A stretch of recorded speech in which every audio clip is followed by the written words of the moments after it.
Hey guys, Seed up here, and we're going to do another anime talk, and we're also going to do another anime battle, and this is one I really wanted to do. It's Pokemon versus Yu-Gi-Oh! And we're taking the original Yu-Gi-Oh! And we're taking it up against Pokemon, the Kanto and Johto region. So we're going to go into this, and it's separated into 5 categories, and I will pick a winner at the end, and of course those 5 categories are animation, main characters, the antagonist, the side slash other characters, and of course the plot. So let's get into this. For animation, I'm gonna have to, I think, give this to Yu-Gi-Oh! I think theirs was slightly better. Pokemon's to me was just alright, but Yu-Gi-Oh! Even though they had that funny facial expression stuff in that Battle City arc, I thought the animation was good. The expressions they were a little cringe-worthy, but outside of that, I think their animation was really good. Pokemon's to me was just alright. It wasn't anything special. You weren't really too concerned about it. Yu-Gi-Oh's, I just really liked theirs. It seemed like they stepped theirs up. And Pokemon just stayed the same, even with Johto. I mean, of course it gets a little better over time and stuff. And also Yu-Gi-Oh! Does have the time factor on its side for it being coming out later. And Pokemon debuted earlier, so that's a little bit of a factor in it. But sometimes that doesn't matter with other shows. Also, Pokemon, even their newer stuff to me, their animation it's never been their strongest point for me personally. But yeah, I gotta give this round to Yu-Gi-Oh!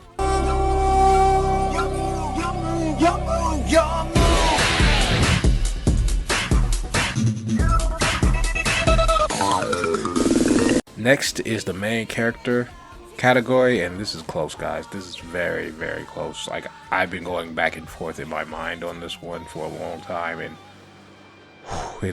it's very fucking close. You have Ash, who is the underdog, against Yugi and Atem, because I'm putting both of them together because you can't have one without the other. And Yugi and Atem, they have the experience, especially Atem the Pharaoh. They have the experience, while Ash is the underdog. He's always fighting from the ground up, and the Pharaoh, he has all this experience and wisdom to help guide him through his struggles. Ash has to fight and claw through it, but just because he's the underdog doesn't make him the better character. Everyone really does root for Ash, I think, when you're watching Pokemon. There might be some people who don't like him, but he has the underdog character makeup for someone you want to root for. While with Yugi, he's still a great character. Still good character. I still like him. I just like Kaiba more. And it's just fucking close. But I have to give this to Ash. And the reason I'm giving it to Ash is not because of the underdog element for him. It's because with Yugi and Atem, if you care about the Pharaoh, you don't really care as much about Yugi. And I think Yugi's character suffers. And since I'm putting them both together, because I don't think you can have one without the other, and they both are equally valuable. Of course, I think, well, let me scratch that. They're both valuable, but the Pharaoh is a little bit more valuable than Yugi. That kind of degrades and minimizes Yugi, so you don't really care as much about him. With Ash, there's nothing like that holding him back. So, and I mean, in a very fucking tough, close call, I gotta give the battle of the main characters to Ash, and it was very fucking close. Very close. This is probably the closest category I've had. So, yeah, I'm gonna give this one to Pokemon. I wanna be the very best, like no one ever was. To catch them is my real test. To train them is my cause. I will travel across the land. Now, Antagonists, this one's easy. This is definitely not as hard as the other one. For Pokemon, you really have Team Rocket, Gary Oak a little bit. We never really get to the fight between the main Team Rocket, the main boss. We never get that fight in the Johto one. I don't know if it happens later, but like I said, when we're focusing on Kanto and Johto. And Team Rocket as an antagonist, they're just jokes. They were actually taken a little bit seriously when they first started, but after that, after like those first couple episodes, they just became jokes, and they weren't really threats. And Gary rivalry didn't really happen until Johto, and that was at the end. With Yugi, The villain Yu-Gi-Oh, I should say. The villain's Pegasus. He's like god tier to me because with that Millennium Eye, he's so OP.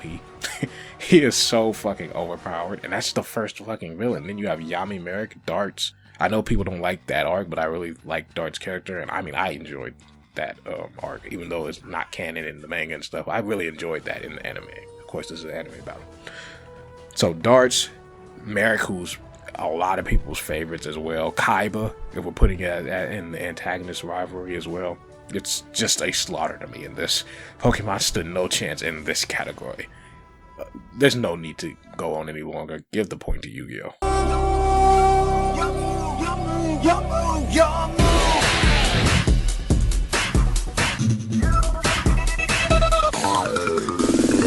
Next, we have the side characters or other characters.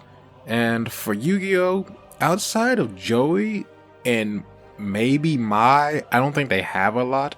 Yes, there's Taya and Tristan, but I mean, let's be real. We really didn't care that much about them. Taya a little bit, but Taya was only because people just wanted Taya. It wasn't because of anything she did. Let's be real. There was just nothing for Taya there. Our Tristan, our Duke. With Pokemon, I think Misty and Brock were really good side characters because they really helped develop Ash, because he had to beat Brock and then he had to beat Misty, even though Misty, to me, Misty and his conflict are, I shouldn't say conflict, even though it's kind of is a little bit, their subtle relationship, whatever it is, you know, it's, I guess they're romantic, I don't know. It's kind of weird, but they help each other out is what I'm trying to say.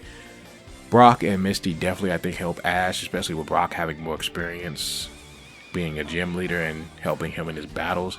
They do more than Taya and Tristan do in Yu-Gi-Oh! Yes, Joey's a great one. Joey is a great other character as well, but that's it, really. And I don't think he helps Yugi as much as Brock and Misty help Ash. And there's also been other characters like Richie and other people who came throughout the show Pokemon who's really helped Ash.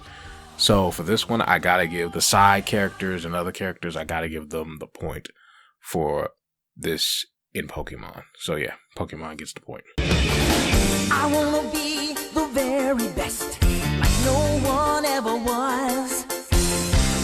With the score tied, it comes down to this, the plot. And Pokemon's plot is about Ash, of course, being the underdog, trying to overcome these other obstacles that are put in his path on his way.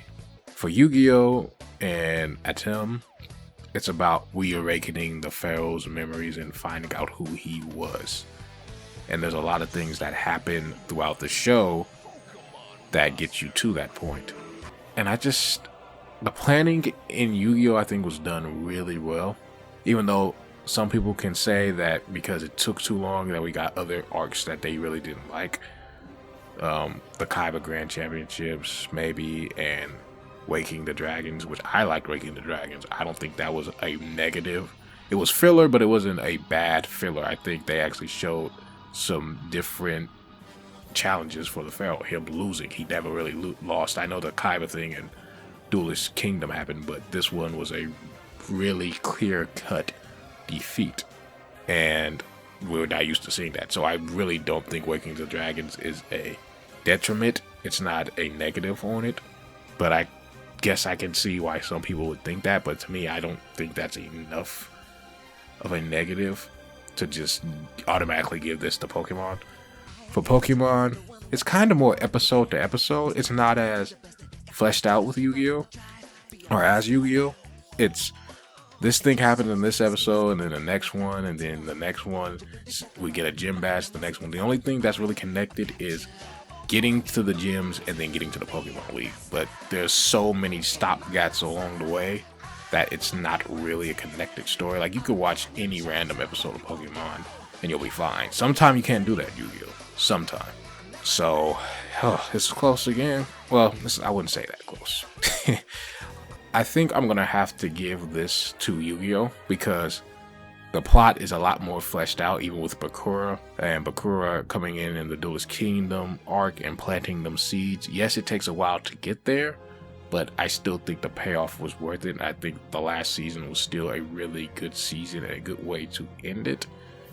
And with Pokemon with Ash, it seems like for their plot, they don't want to have a resolution yet. Of course, I know. Spoiler alert for those, I guess. He does eventually win the Pokemon League, but it took so long. I mean, the people who are watching Pokemon are like 30 now, so it's like, yeah, you know, it kind of just dragged on like The Simpsons. Like, even though I'm not holding those other seasons, I'm just focusing on these two. Even for those two in the Kanto and Johto region, I'm not focusing on the other ones. Even with just those 2 seasons, I felt like it took a while and it started to drag on. It never really got to the Pokemon League. Like, you could cut some episodes off just to get there. I feel like there was a lot more. Just we gotta put some episodes here to create more episodes. Yu-Gi-Oh! Did the same thing, but not as much as Pokemon, and I thought it was fleshed out more. So yeah, I gotta give this point to Yu-Gi-Oh! So Yu-Gi-Oh! Gets the point, and Yu-Gi-Oh! Gets the victory in my opinion. I really think Yu-Gi-Oh! Is the better show. I enjoy watching both of them a lot though, really a lot. And sometimes I go back and forth on which one I like better. But just in terms of it being a better show and structured better, I gotta go with Yu-Gi-Oh! So yeah, that's the winner. See dub out, guys. Peace.